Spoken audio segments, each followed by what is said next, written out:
Hi there, listener, and thank you for joining us for this mini episode of the Ski Podcast. I am your host, Iain Martin, and if you listen to episode 255, you'll know we were discussing sustainability and the importance of extending the life of our outdoor kit. Now, as well as chatting with Heather Davis from the Reaction Collective, I also included an interview with Repair Claire in that episode. Claire heads up the excellent repair service that Montane offer their customers. And at the time, I had to cut our interview right down. So today, I'm bringing you the full conversation. Rather like Arc'teryx's Rebird project, which I featured in episode 218, I think it's important to highlight the great work on sustainability that brands like Montane are doing. In this chat, Claire tells us which are the most common repairs, what happens if a garment is beyond help, and why she doesn't like patches in different colours. Now, as regular listeners will know, the Ski Podcast is sponsored by Tyrol in Austria. I'd like to thank them for their support. I couldn't keep producing this podcast without it. Right, let's have a listen to my interview with Montane's Repair Claire. Cool. I'm delighted to be joined today by Claire Buglas from Montane. I actually came across you, Claire, because I was reading a special edition of Sidetrack magazine, which is all about Montane. And lots of stuff in there about the different ambassadors and athletes and things. But I found your story really interesting because you are Repair Claire. And we're going to come to what that means in due course. But how are you today? I'm good, thanks. Yeah, Repair Claire came along. It just rhymed. So it wasn't, it wasn't meant to be. Whereabouts are you today, Claire? I'm in my workshop and I'm based in Ashington, where Montane's headquarters are. And it's a little coastal village not far from the sea in East Northumberland.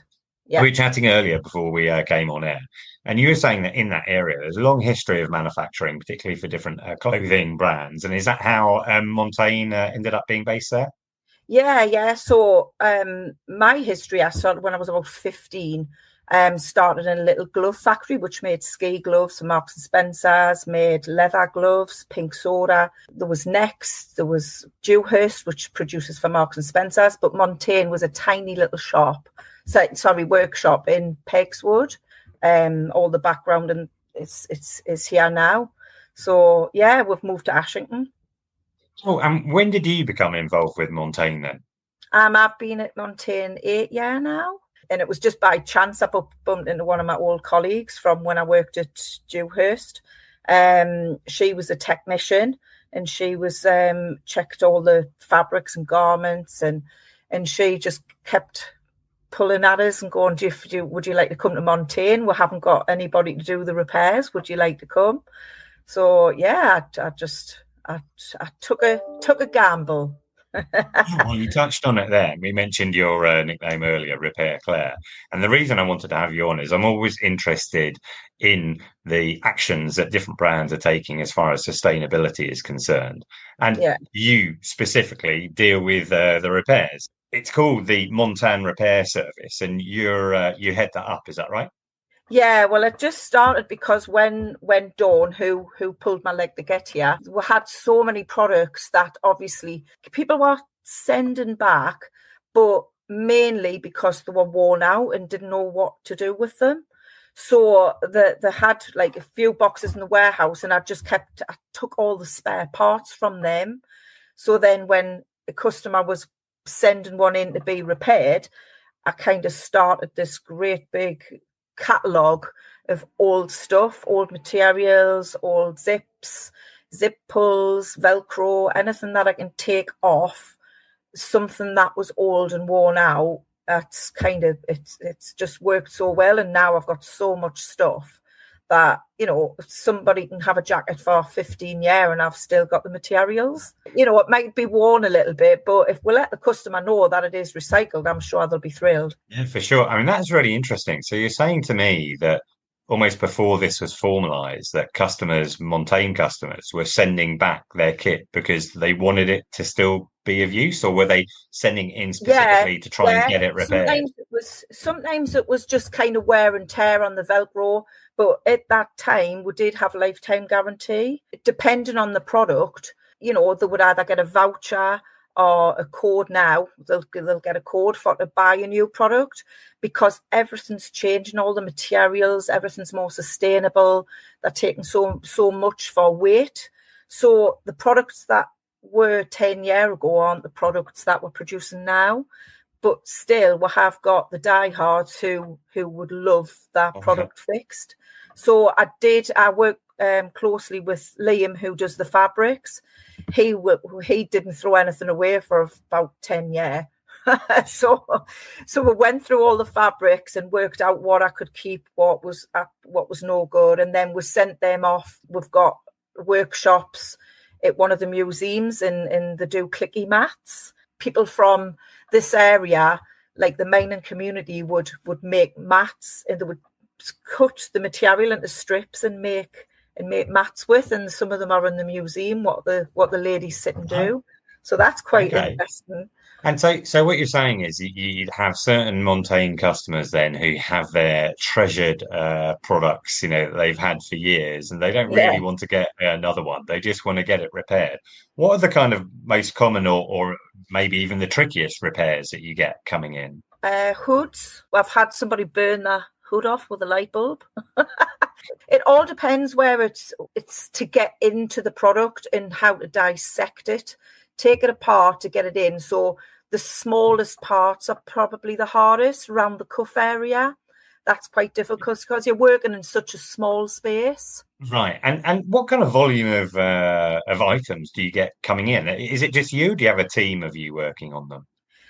Well, there is a team. I'm not the only one. I do the sewing, but we have got a team of 5 downstairs. Obviously, the customers send their repairs in via the website, and then Lauren, Katie and Pat, they deal with the customers and somebody's got to open the parcels and then pass them to me, log them in. I have trained somebody else, Rebecca, so she works with Liam, who does the fabric, and then if I'm on holiday, Rebecca's quite capable of changing zip sliders, doing poppers, doing small patches, but I do the main repairs. As the volume will kind of get a lot around October time, because I said to Jacob before, I think people kind of put them in that cupboard and think I'll deal with you later if they've rolled down and put a hole in something. Summertime it's mainly poppers, zippers, some packs where they've cracked clasp or a draw code. So, but mainly it's kind of down products that I get through the winter throughout. So I usually get about 20, 25 a week in the winter time. Not so much in the summer, but it's surprising. Some repairs, I think, how on earth did you do that? And we'll get some stories like this pack's been all over the world. It's been the Himalayas. So we try and fix things that, are treasured possessions. Sure. And what about, there must be some items that you can't fix. What happens to those if you can't fix an item? So we've got charity boxes where I will take off all the Montane. I'll cut all the labels out, but leave the size tags in. They go to charity. I've got a lovely friend who I went to school with, Justine, who works with families that come across here and they've got absolutely nothing. It's a good thing. And we've also had guys doing a challenge across. Oh, the guy was blind. And they were ex-army and they were going across the Atlantic. They approached Dawn and asked one of my colleagues and asked if we had any kit for them. So we gave them a load of stuff, bags, hold-alls. So the stuff always goes somewhere. Am I right in thinking that some of them get sold through the outlet shop as well? Yeah, we do get some. We get samples that obviously some of them have been in storage a while and need washed. So I've got washers, dryers. So I'll re-tag everything. We had a few, I get repairs for like pocket linings. Like when put your hand in your pocket, obviously human error, the pocket hasn't been joined properly. So I can repair all of that and then it can go into the outlet. Apparently, I also read in the article that you work quite closely actually with the design team because you see, what's going on with the product and, maybe there's some repairs or whatever that crop up. So you can discuss with the design team elements and features that you think would be good. Yeah, definitely. I think because of my background, I've done everything from wedding dresses to cushions, curtains. I hadn't done any products like this before I started Montane. I had been in tailoring. I can make you a cracking pair of pants in a dress jacket or a tuxedo. So I think when you've got knowledge of production and you get a lot of customer feedback, you've got to feedback to the design team what's right, what's wrong, or what can potentially not work. And I think working as a collective team, if I get time where I can look at the products before they go in, so I'm looking at 2026 and then we'll start be going into 2027. We'll work so far ahead. Products have changed over the last few years. I think getting feedback is the best, and getting them tested, getting them out to athletes and people like yourself who can give feedback, true feedback on the wearability and how they fit, how they feel. Is the pockets big enough? You know, is the hood, does it feel right on your head? You've got to get all this feedback. It should work as a collective. It must be great to be involved in all aspects of it like that. And very satisfying to be able to help these products have a longer life. I did read as well, though, that you do have some aesthetic guidelines. You don't like to do patches on jackets in contrasting colours. Precise about that, right? Well, we've got so many fabrics. Obviously, Liam's kept everything. We've got a multitude.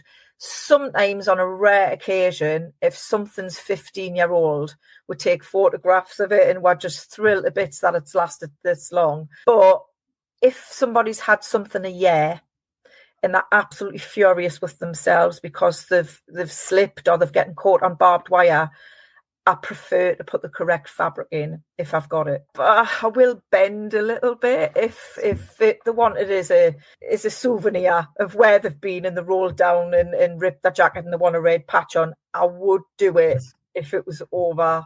I don't know, 8-year-old. Oh. I don't know. I don't know what time I would put on it, but some people want it. Me personally, I would rather the right fabric on. Yeah, exactly. Well, that is brilliant, Claire. You know, I think it's so fantastic what Montane and, you know, other brands are doing this as well. But, you know, it's really important to try and extend the life of items for as long as possible if we're going to be, you know, genuinely sustainable. So making them as good as you can in the first place, but offering a service like this repair service is really important. So you've earned your title, Repair Claire, and I wish you all the best keeping it going. Thanks very much for your time today. Thank you. Thanks very much. Well, I hope you enjoyed my conversation with Montane's Repair Claire. Why not let me know what you think by leaving me a comment on Spotify, Instagram or Facebook? Our handle is @TheSkiPodcast, or drop me an email to theskipodcast@gmail.com. We have a busy few months coming up. Later this week, equipment expert Al Morgan will be joining me to cover the best new skis for this winter. A couple of weeks after that, we'll be looking at the best new ski boots. Plus, we're going to be finding out all about the different ski regions of Tyrol in Austria and lots more on top of that. So, if you enjoyed this episode, why not follow us or subscribe so you never miss an episode? Or, if you're booking ski hire this winter, don't forget that you can help the Ski Podcast and save yourself some money on your ski hire by using the code SKIPODCAST when you book at insportrent.com. Or simply take the link in the show notes for your discount to be automatically applied. Right, for now, I'd like to thank Repair Claire for joining me, and thank you, listener, for tuning in, wherever in the world you're listening right now. And until next time, goodbye.